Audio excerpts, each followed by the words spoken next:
പ്രിയമുള്ള വിദ്യാർത്ഥികളെ, എല്ലാവർക്കും പുതിയൊരു വീഡിയോയിലേക്ക് സ്വാഗതം.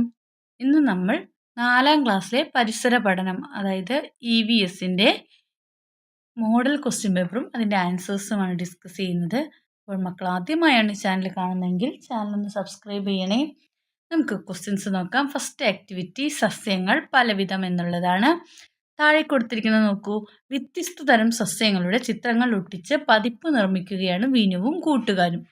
ഇവ എവിടെ കാണപ്പെടുന്നു എന്നതനുസരിച്ച് ചിത്രത്തിനുള്ളിൽ നൽകിയിരിക്കുന്ന വൃത്തത്തിന് നിറം നൽകുക. മരൂരൂഹങ്ങൾക്ക് ചുവപ്പ് നിറവും ജലസസ്യങ്ങൾക്ക് നീല നിറവും നൽകുക. ഇവിടെ പറഞ്ഞിരിക്കുന്നത് ഈ മരൂരൂഹങ്ങൾ എന്ന് പറഞ്ഞാൽ സീറോഫൈറ്റ്സ് ആണ്. ജലസസ്യങ്ങൾ അക്വാട്ടിക് പ്ലാന്റ്സും. അപ്പോൾ ഇംഗ്ലീഷ് മീഡിയം പഠിക്കുന്ന കുട്ടികൾ സീറോഫൈറ്റ്സിന് ചുവപ്പ് നിറവും അക്വാട്ടിക് പ്ലാന്റ്സിന് നീല നിറവും നൽകണം എന്നാണ് പറഞ്ഞിരിക്കുന്നത്. നോക്കുക. അപ്പം നമുക്ക് നോക്കാം. ഫസ്റ്റ് വൺ കാണുന്നത് ഏതാണ്? മരൂരൂഹമാണ് അല്ലേ? നമ്മുടെ സീറോഫൈറ്റ്സ് ഡെസേർട്സിലൊക്കെ കാണുന്നതാണ് അല്ലേ?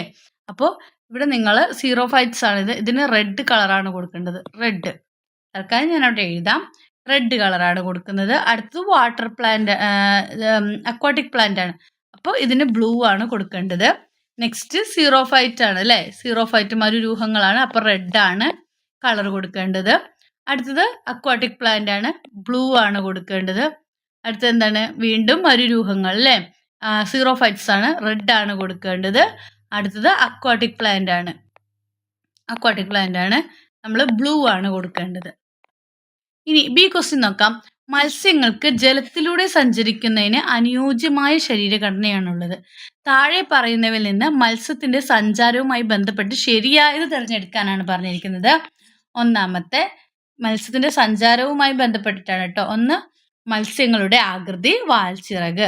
രണ്ടാമത്തത് ചെകിളപ്പൂക്കൾ, നിറം. മൂന്നാമത്തത് കടൽ വെള്ളം, പുഴവെള്ളം. നാലാമത്തെ വഴുവഴുപ്പുള്ള ശരീരം, ചിറകുകൾ. ഏതാണ് മത്സ്യത്തിന്റെ സഞ്ചാരവുമായി ബന്ധപ്പെട്ടത്? മത്സ്യങ്ങളുടെ ആകൃതിയും വാൽച്ചിറകും അല്ലേ? ടെയില്. അപ്പോൾ ഏതാണ്? അത് മാത്രമാണോ നോക്കൂ. അതുപോലെ വേറെ എന്തുണ്ട്? വഴുവഴുപ്പുള്ള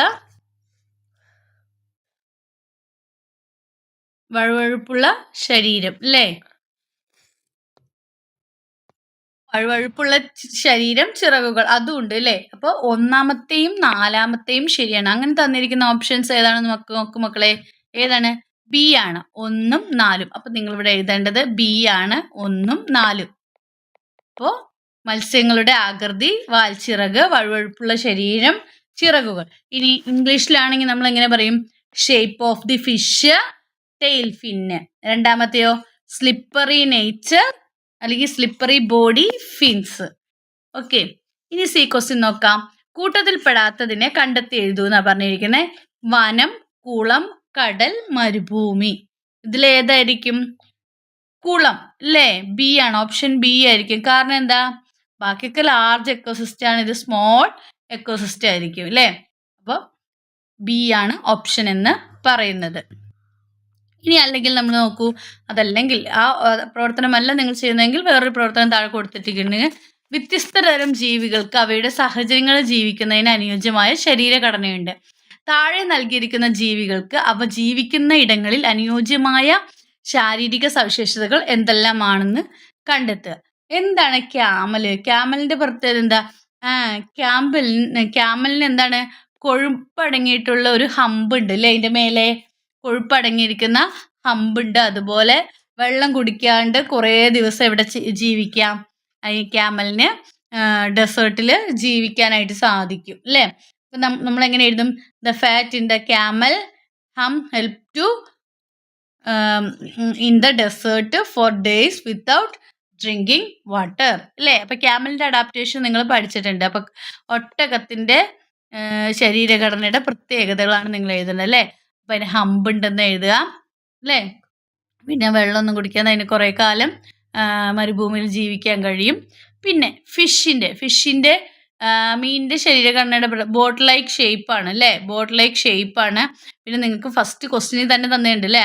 ആകൃതി ഉണ്ട്, ടെയിൽ ഫിൻ ഉണ്ട് അല്ലേ? വാൽച്ചിറകുണ്ട്, വഴുവഴുപ്പുള്ള സ്ലിപ്പറി ബോഡി ഉണ്ട്, ഫിൻസ് ഉണ്ട്. അതുപോലെ മലയാളത്തിലും നിങ്ങൾക്ക് ഇതൊക്കെ തന്നെ എടുത്ത് എഴുതാവുന്നതാണ്. മുകളിലത്തെ ഓപ്ഷനിൽ നിന്ന് തന്നെ ആൻസേഴ്സ് എടുത്ത് എഴുതാം. അപ്പോൾ ബോട്ട് ലൈക്ക് ഷേപ്പ് അല്ലേ, വഞ്ചിയുടെ ഷേപ്പാണ് ഉള്ളത്. ഇനി ബി ക്വസ്റ്റ്യൻ നോക്ക്. താഴെ തന്നിരിക്കുന്ന 2 ചിത്രങ്ങളിലെയും സന്ദർഭം ശ്രദ്ധിക്കുക. കുന്നുകൾ ഇടിച്ചു നിരത്തുകയും വയലുകൾ മണ്ണിട്ട് നികത്തുകയും ചെയ്യുന്നത് കൊണ്ടുണ്ടാകുന്ന ദോഷങ്ങൾ എന്തൊക്കെയാണ് എഴുതുക. എന്തൊക്കെയാണ്? ഇതവിടെ കണ്ടോ, വയലുകൾ മണ്ണിട്ട് നികത്തുന്നുണ്ട്, പിന്നെ കുന്നുകൾ ഇടിച്ച് നികത്തുന്നുണ്ട്. ഇതും കൊണ്ടൊക്കെ ഉണ്ടാവുന്ന ഇതെന്താണ്? ഒന്ന് നമ്മളുടെ ആവാസ വ്യവസ്ഥയൊക്കെ നശിക്കും അല്ലേ, ലോസിങ് ഹാബിറ്റാറ്റ്. എന്താണ് losing habitat for many animals. ഒരുപാട് ജീവികളുടെ വാസസ്ഥലങ്ങൾ അല്ലേ നശിക്കും. അതുപോലെ ഡിസപ്പിയറൻസ് ഓഫ് പ്ലാന്റ്സ്, പ്ലാന്റ്സ് ഒക്കെ നമുക്ക് അപ്രത്യക്ഷമായിട്ട് പോകും. അതുപോലെ വാട്ടർ ഷോർട്ടേജ് അല്ലേ, വെള്ളം ദൗർലഭ്യം ഉണ്ടാവും. അതൊക്കെയാണ് ഇതിന് കാരണമായിട്ട് വന്നത്. ഇതിലും അങ്ങനെ തന്നെ പ്ലാന്റ്സ് ഒക്കെ ഡിസപ്പിയർ ആയിട്ട് പോകും. പിന്നെ കുറേ ജീവികളുടെ ഹാബിറ്റാറ്റ് അല്ലേ, ആവാസ വ്യവസ്ഥ നശിക്കും. അതുപോലെ ചെറിയ ചെറിയ സ്മോൾ ഓർഗാനിസംസ് ഉണ്ടാവും, അതുങ്ങൾ നശിച്ചു പോവും. വാട്ടർ സ്കേഴ്സിറ്റി ഉണ്ടാവും അല്ലേ, ജലദൗർലഭ്യം ഉണ്ടാവും. അങ്ങനെ ഒരുപാട് പ്രോബ്ലംസ് ഉണ്ടാവും. ഇനി സി ക്വസ്റ്റ്യൻ തന്നിരിക്കുന്നു. ആവാസ വ്യവസ്ഥയെ സംരക്ഷിക്കുന്നതുമായി ബന്ധപ്പെട്ട് താഴെ കൊടുത്തിരിക്കുന്ന മുദ്രാവാക്യങ്ങളിൽ ഏറ്റവും അനുയോജ്യമായി തന്നെ എടുത്ത് എഴുതാനാണ് പറഞ്ഞിരിക്കുന്നത്. എന്താണ് നമുക്ക് ഏറ്റവും അനുയോജ്യമായത്? വനങ്ങളെ സംരക്ഷിക്കൂ, ജീവൻ നിലനിർത്തൂ. ഏറ്റവും അനുയോജ്യമായതാണ് വനങ്ങളെ സംരക്ഷിക്കൂ, ജീവൻ നിലനിർത്തൂ. അതാണ് അല്ലേ, protect the ecosystem, sustain life on earth എന്നുള്ളതാണ് വേണ്ടത്. അപ്പോൾ ബി ആണ് ഓപ്ഷനായിട്ട് എഴുതേണ്ടത്. ഇനി പ്രവർത്തനം 2 നോക്കാം. ഭൂമിയുടെ സംരക്ഷണം നമ്മുടെ ഉത്തരവാദിത്തം. മണ്ണ് മലിനീകരണവുമായി ബന്ധപ്പെട്ട് താഴെ കൊടുത്തിരിക്കുന്ന പട്ടിക പൂർത്തിയാക്കാനാണ് പറഞ്ഞിരിക്കുന്നത്.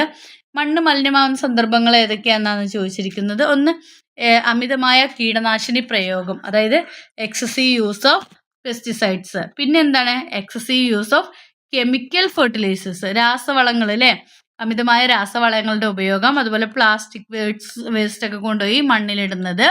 ഇപ്പം മണ്ണ് മലിനീകരണം ബാധിക്കപ്പെടുന്ന ജീവികൾ ഏതൊക്കെയാണ്? എർത്ത് വേം ഉണ്ട്, പിന്നെ സ്മോൾ ഓർഗാനിസംസ് അല്ലേ, ചെറിയ ചെറിയ സൂക്ഷ്മ ജീവികൾ, പിന്നെ മനുഷ്യരെയും ബാധിക്കും അല്ലേ. മണ്ണ് മലിനീകരണം ബാധിക്കപ്പെടുന്നത് മനുഷ്യരെയും ബാധിക്കാറുണ്ട് അല്ലേ. അപ്പോൾ സ്മോൾ ഓർഗാനിസം, ചെറിയ ചെറിയ ജീവികൾ അല്ലേ. പിന്നെ ആവാസ വ്യവസ്ഥകളുണ്ടാകുന്ന പ്രത്യാഘാതങ്ങൾ, അതെന്ന് പറഞ്ഞാൽ വിവിധ തരം ജീവികൾ ഇല്ലാതാകും. അതുപോലെ നമ്മളുടെ പ്ലാന്റ്സ് അല്ലേ, ചെടികൾ ഇല്ലാതാകും, ചെടികളുടെ വളർച്ച മുരടിക്കും. റെഡ്യൂസ് പ്ലാന്റ് ഗ്രോത്ത്, ചെടികളുടെ വളർച്ച മുരടിക്കും. സോയിൽ ഫെർട്ടിലിറ്റി, മണ്ണിൻ്റെ ഫലഭൂയിഷ്ഠതയൊക്കെ നഷ്ടപ്പെട്ടിട്ട് അവിടെ ജീവികൾക്ക് ജീവിക്കാൻ അല്ലേ, അങ്ങനെയൊക്കെ സംഭവിക്കും. അപ്പം ആവാസ വ്യവസ്ഥയ്ക്ക് ഉണ്ടാകുന്ന പ്രത്യാഘാതങ്ങൾ ഇതൊക്കെയാണ്. റെഡ്യൂസ് ദ സോയിൽ ഫെർട്ടിലിറ്റി, സോയിലിൻ്റെ ഫെർട്ടിലിറ്റി കുറയും. അതുപോലെ പ്ലാന്റ് ഗ്രോത്ത് കുറയും. അതുപോലെ പ്ലാന്റ്സിൻ്റെ ബാധിക്കും. ഇതൊക്കെ തന്നെയാണ് ആവാസ വ്യവസ്ഥയ്ക്ക് ഉണ്ടാകുന്ന പ്രത്യാഘാതങ്ങളിൽ വരുന്നത്. ഈ താഴെ കൊടുത്തിരിക്കുന്ന ചിത്രങ്ങൾ പരിശോധിച്ച് അവ ഏത് മലിനീകരണവുമായി ബന്ധപ്പെട്ടതാണെന്ന് എഴുതാനാണ് പറഞ്ഞിരിക്കുന്നത്. ഏത് മലിനീകരണവുമായി ബന്ധപ്പെട്ടതാണ്? അത് ഒന്ന് എയർ പൊല്യൂഷൻ. ആദ്യത്തെ എയർ പൊല്യൂഷൻ വായു മലിനീകരണമാണ് അല്ലേ, എയർ പൊല്യൂഷൻ. പുകയൊക്കെ പോണ കാണുമ്പോൾ നമുക്കറിയാം അല്ലേ, വായു മലിനീകരണമാണ്. രണ്ടാമത്തെ ഏതായിരിക്കും? വാട്ടർ പൊല്യൂഷൻ അല്ലേ. രണ്ടാമത്തത് വാട്ടർ പൊല്യൂഷൻ ആണ്, അതായത് ജലമലിനീകരണം.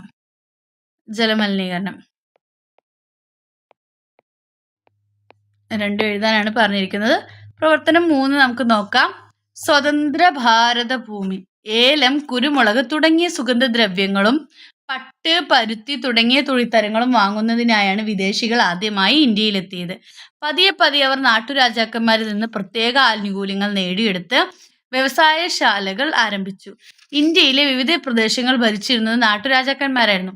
അവർ പരസ്പരം പോരടിച്ചു നിന്നത് ബ്രിട്ടീഷുകാർക്ക് കാര്യങ്ങൾ എളുപ്പമാക്കി. ക്രമേണ കൃഷിയും കച്ചവടവും രാജാക്കന്മാരും അവരുടെ നിയന്ത്രണത്തിലായി. പീരങ്കി, തോക്ക് തുടങ്ങി മെച്ചപ്പെട്ട ആയുധങ്ങളും യുദ്ധതന്ത്രങ്ങളും ഉപയോഗിച്ച് നാട്ടുകാരെയും നാട്ടുരാജാക്കന്മാരെയും വരുതിയിലാക്കി. കാലങ്ങൾ കൊണ്ട് ഇന്ത്യയുടെ മുഴുവൻ പ്രദേശങ്ങളിലും ബ്രിട്ടീഷുകാർ ആധിപത്യം നേടി. പിന്നീടുള്ള 200ഓളം വർഷം ഇന്ത്യ ബ്രിട്ടീഷ് അധീനതയിലായിരുന്നു. മുകളിൽ കൊടുത്തിരിക്കുന്ന കുറിപ്പ് വായിച്ച് തന്നിരിക്കുന്ന ചോദ്യങ്ങൾക്ക് ഉത്തരം എഴുതാനാണ് പറഞ്ഞിരിക്കുന്നത്. ഒന്നാമത്തെ ക്വസ്റ്റ്യൻ, വിദേശികൾ ഇന്ത്യയിലെത്തിയതിൻ്റെ പ്രധാന ഉദ്ദേശം എന്തായിരുന്നു? ഇവിടെ ആദ്യത്തെ ലൈനിൽ കൊടുത്തിട്ടുണ്ട്. എന്താണ്? ഇന്ത്യയിലെത്തുന്ന ഏലം, കുരുമുളക് തുടങ്ങിയ സുഗന്ധദ്രവ്യങ്ങളും പട്ട്, പരുത്തി തുടങ്ങിയ തുണിത്തരങ്ങളും വാങ്ങുന്നതിനായാണ് വിദേശികൾ ആദ്യമായി ഇന്ത്യയിലെത്തിയത്. അപ്പോൾ നിങ്ങൾക്ക് ഈ പാരഗ്രാഫിൽ നിന്ന് തന്നെ എടുത്ത് എഴുതണം ഉത്തരം. ഉണ്ടോ?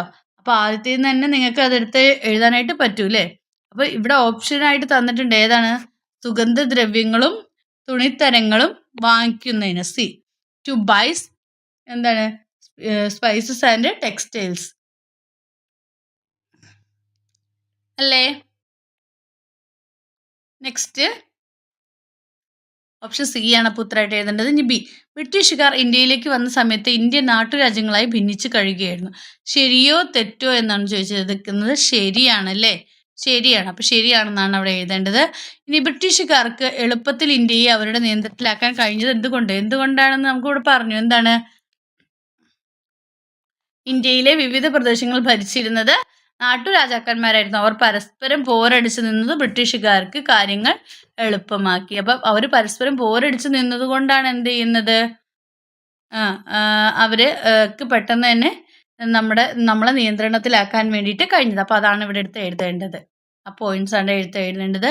ഡി, ബ്രിട്ടീഷുകാർ ഇന്ത്യയുടെ അവരുടെ അധീനതയിൽ നിലനിർത്തിയത് ഏകദേശം എത്ര കാലമാണ് എന്നാണ് ചോദിച്ചിരിക്കുന്നത്. അവിടെ പറഞ്ഞിട്ടുണ്ട് 2 നൂറ്റാണ്ട്, അതായത് 2 സെഞ്ച്വറീസ് അല്ലേ പറഞ്ഞിട്ടുണ്ട്. എത്രയാണ്?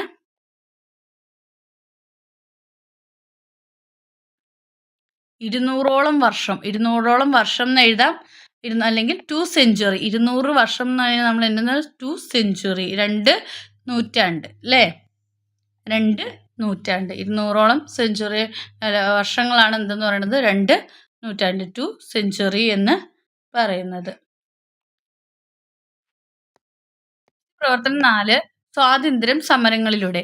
ഇന്ത്യയുടെ സ്വാതന്ത്ര്യ സമര ചരിത്രത്തിൽ ഏറ്റവും മഹത്തായ സമരങ്ങളാണ് ഉപ്പു സത്യാഗ്രഹവും ക്വിറ്റ് ഇന്ത്യ സമരവും. ഈ 2 സമരങ്ങളും ഉൾപ്പെടുത്തി കുറിപ്പ് തയ്യാറാക്കാനാണ് പറഞ്ഞിരിക്കുന്നത്. ഉപ്പു സത്യാഗ്രഹം എന്നാണ് നടന്നത്? 1830 അല്ലേ? അപ്പോൾ അത് എഴുതുക. പിന്നെന്താണ്?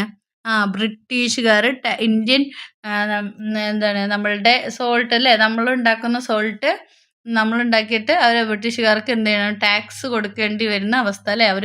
നമ്മളുണ്ടാക്കുന്ന സോൾട്ടിന് നമ്മുടെ ഇതിൻ്റെ മേലെ അവരെന്ത് ചെയ്തു? ടാക്സ് ചുമത്തി. നമ്മളുടെ സീ വാട്ടറിൽ നിന്ന് എടുക്കുന്ന ഉപ്പിൻ്റെ മേലെ അവർ ടാക്സ് ഏർപ്പെടുത്തി. അപ്പോൾ ഗാന്ധിജി എന്ത് ചെയ്തു? ഒരു മാർച്ച് സ്റ്റാർട്ട് ചെയ്തു അല്ലേ? എവിടെ തൊട്ട് എവിടം വരെ? സബർമതി ആശ്രമം തൊട്ട് ദണ്ഡി ബീച്ച് വരെ അല്ലേ? ആൾക്കാർ അതിനെ എതിർക്കുകയൊക്കെ ചെയ്തു. അതാണ് ഉപ്പു സത്യാഗ്രഹം എന്ന് പറയുന്നത്. അപ്പോൾ അതാണ് എഴുതേണ്ടത്. പിന്നെ 1930 കേട്ടോ. 1930 മാർച്ച് 12-ാം തീയതിയാണ്. പിന്നെ ക്വിറ്റ് ഇന്ത്യ സമരം. ക്വിറ്റ് ഇന്ത്യ സമരം എന്താണ്? നമ്മൾ ബ്രിട്ടീഷുകാരോട് ഇന്ത്യ വിട്ടു പോകണം എന്നും പറഞ്ഞുകൊണ്ട് ഒരു സമ്മേളനം കൂടി. അതാണ് എന്തെന്ന് പറഞ്ഞത്? ക്വിറ്റ് ഇന്ത്യ സമരം എന്ന് പറയുന്നത്. അതിൽ ഉണ്ടായിരുന്ന മുദ്രാവാക്യമായിരുന്നു ഡു ഓർ ഡൈ. ഗാന്ധിജിയായിരുന്നു ലീഡർഷിപ്പ് അല്ലേ? ഗാന്ധിജിയായിരുന്നു അതിൻ്റെ നേതൃത്വം നൽകിയത്. ജീവിക്കുക അല്ലെങ്കിൽ മരിക്കുക എന്ന മുദ്രാവാക്യം ഉയർത്തിക്കൊണ്ടായിരുന്നു ക്വിറ്റ് ഇന്ത്യ സമരം നടത്തിയത്. അപ്പോൾ അതൊക്കെ പറഞ്ഞ് കുറിപ്പ് തയ്യാറാക്കാനാണ് പറഞ്ഞിരിക്കുന്നത്. അതിർത്തി ഗാന്ധി എന്നറിയപ്പെടുന്ന സ്വാതന്ത്ര്യ സമര സേനാനി ആരാണ്? ഫ്രോണ്ടിയർ ഗാന്ധി അതായത് ഫ്രോണ്ടിയർ ഗാന്ധി അല്ലെങ്കിൽ അതിർത്തി ഗാന്ധി എന്നറിയപ്പെടുന്ന സ്വാതന്ത്ര്യ സമര സേനാനി ആരാണ്? ഖാൻ അബ്ദുൽ ഗഫാർ ഖാൻ. ആരാണ്? ഖാൻ അബ്ദുൽ ഗഫാർ ഖാൻ. ഇനി അടുത്തത് 5ാമത്തെ ക്വസ്റ്റ്യൻ. നമുക്ക് ഇന്ത്യയുടെ ഭൂപ്രകൃതിയാണ് കാണിച്ചിരിക്കുന്നത്. ഭൂപടം നിരീക്ഷിച്ച് ഇവിടെ കൊടുത്തിരിക്കുന്ന ചോദ്യങ്ങളുടെ ഉത്തരം കണ്ടെത്തി എഴുതാനാണ്. 5 സംസ്ഥാനങ്ങളുമായി അതിർത്തി പങ്കിടുന്ന 2 സംസ്ഥാനങ്ങൾ ഏതെല്ലാമാണെന്നാണ് ചോദിച്ചിരിക്കുന്നത്. 5 സംസ്ഥാനങ്ങളുമായി അതിർത്തി പങ്കിടുന്ന 2 സംസ്ഥാനങ്ങൾ ഏതൊക്കെയാണ്? രാജസ്ഥാൻ, ഉത്തർപ്രദേശ്. രാജസ്ഥാനും ഉത്തർപ്രദേശുമാണ്. രാജസ്ഥാൻ, ഉത്തർപ്രദേശ്. ഇന്ത്യയിലെ ഏറ്റവും വലിയ സംസ്ഥാനം ഏത്? ഏറ്റവും വലിയ സംസ്ഥാനം രാജസ്ഥാനാണ്. ഏറ്റവും വലിയ സംസ്ഥാനം. പിന്നെ കേരളത്തിൻ്റെ പടിഞ്ഞാറ് ഭാഗത്ത് കാണപ്പെടുന്ന കടൽ ഏതാണെന്ന് ചോദിച്ചേക്കണം. അറേബ്യൻ കടലാണ്. അറബിക്കടൽ അല്ലേ? അറേബ്യൻ സീ, അറബിക്കടൽ. അടുത്തത് ബംഗാൾ ഉൾക്കടലുമായി അതിർത്തി പങ്കിടുന്ന സംസ്ഥാനങ്ങളിൽ പശ്ചിമ ബംഗാൾ, ആന്ധ്രാപ്രദേശ് എന്നിവ കൂടാതെ മറ്റൊരു സംസ്ഥാനം കൂടി കണ്ടെത്തി എഴുതാനാണ് പറഞ്ഞിരിക്കുന്നത്. ഒഡീഷയുണ്ട്, തമിഴ്നാടും ഉണ്ട് അല്ലേ? ഒഡീഷയുണ്ട്, തമിഴ്നാടും ഉണ്ട്. അടുത്തത് കേരളവുമായി അതിർത്തി പങ്കിടുന്ന സംസ്ഥാനങ്ങൾ തമിഴ്നാടും കർണാടകയും. നമ്മുടെ അയൽ സംസ്ഥാനങ്ങളാണല്ലേ തമിഴ്നാടും കർണാടക. അതുപോലെ ഏറ്റവും ചെറിയ സംസ്ഥാനം ഏതാണെന്നൊക്കെ ചോദിക്കാം കേട്ടോ. ഗോവ. ക്വസ്റ്റ്യൻ പറക്കും കൂട്ടുകാർ എന്ന ഭാഗത്തു നിന്നാണ്. റീന തന്റെ വീടിന്റെ പരിസരത്ത് സ്ഥിരമായി കാണപ്പെടുന്ന വിവിധതരം പക്ഷികളെ നിരീക്ഷിച്ച് കണ്ടെത്തിയ വിവരങ്ങളാണ് നൽകിയിരിക്കുന്നത്. ഓരോന്നും പരിശോധിച്ച് അനുയോജ്യമായ പക്ഷിയുടെ നേരെ വരച്ച് യോജിപ്പിക്കാനാണ് പറഞ്ഞിരിക്കുന്നത്. ഉയരത്തിൽ പറക്കുന്നു, കൂർത്ത നഖങ്ങൾ, മൂർച്ചയുള്ള ചുണ്ടുകൾ, ഇരയെ റാഞ്ചി പിടിക്കുന്നു. ആരാണ്? പരുന്ത്. അത് തന്നിട്ടുണ്ട്.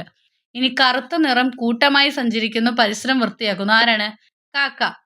ചെറിയ ശരീരം, നീണ്ട ചുണ്ടുകൾ, വേഗത്തിൽ പറക്കുന്നു, പുഴയിൽ നിന്നും കുളത്തിൽ നിന്നും മത്സ്യങ്ങളെ പിടിക്കുന്നു. ആരാണ്? പൊന്മാൻ. ഇടത്തരം വലുപ്പം, തലയിൽ തൊപ്പി പോലെയുള്ള ഭാഗം, ശക്തിയുള്ള കൂർത്ത നഖങ്ങൾ. ആരാണ്? മരംകൊത്തി.